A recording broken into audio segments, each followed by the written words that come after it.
Hi friends, గత ఎపిసోడ్లో మరి మీకు చార్మినార్ గురించి చూపించడం జరిగింది. ఆ చార్మినార్ చూసిన తర్వాత నేను అక్కడికి సమీపంలో ఉన్నటువంటి మక్కా మసీద్, ఇదిగో చాలా అద్భుతంగా కనపడుతూ ఉంటుంది, చూపరులను ఆకట్టుకుంటుంది. మరి అన్ని వర్ణాల వారు హిందువులతో సహితంగా ఇక్కడికి వచ్చి మరి మసీదుని దర్శించి వెళ్తూ ఉంటారనమాట. మరి అటువంటి అద్భుతమైనటువంటి ఈ కట్టడం గురించి మనం ఇప్పుడు తెలుసుకుందాం.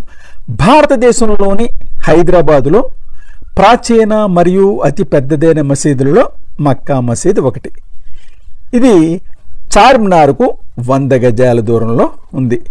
ఈ మక్కా మసీదు 400 సంవత్సరాలకు పైగా పురాతనమైనది మరియు భారతదేశంలోని పురాతన మసీదులలో ఒకటి. ఇస్లాంలో అత్యంత పవిత్రమైన ప్రదేశమైనటువంటి కాబా, అంటే మక్కాలో ఉన్నటువంటి మసీదుని కాబా అంటారు. అక్కడ ఉన్నటువంటి పైకప్పున పోలిన ఉండే పెద్ద గోపురం ఈ మసీదుకు ఉంది. దీని నిర్మాణం 1614లో కుతుబ్ షాహీ రాజవంశం కింద ప్రారంభమైందట.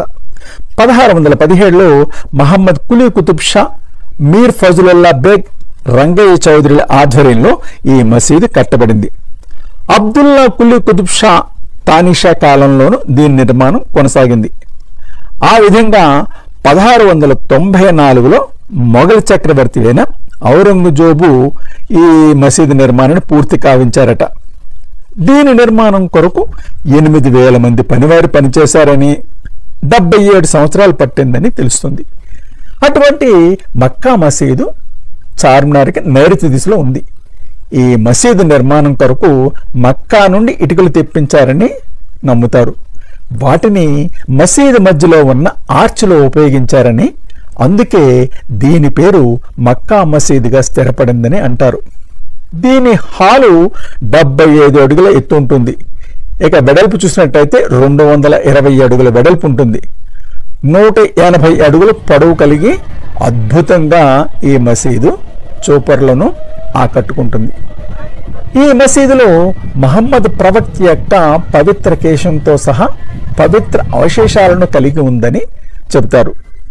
తెలుగులో తొలి యాత్రా చరిత్రకారుడైన ఏనుగల వీరస్వామయ్య 1830లో ఆయన వ్రాసిన కాశీయాత్ర చరిత్రలో హైదరాబాద్ గురించి వ్రాస్తూ షహరు అంటే పట్టణం నడుమ మక్కా మసీదు అనే ముస్లింల ప్రార్థనా మందిరం ఉంటుంది అని రాశారట. ఈ మసీదు దాని ఆకట్టుకునే పరిమాణం మరియు నిర్మాణంలో వాడిన గ్రానైట్లతో ప్రసిద్ధి చెందింది. ఇక్కడ ఒకేసారి 10,000 మంది వరకు భక్తులు నమాజ్ చేసుకోవచ్చు.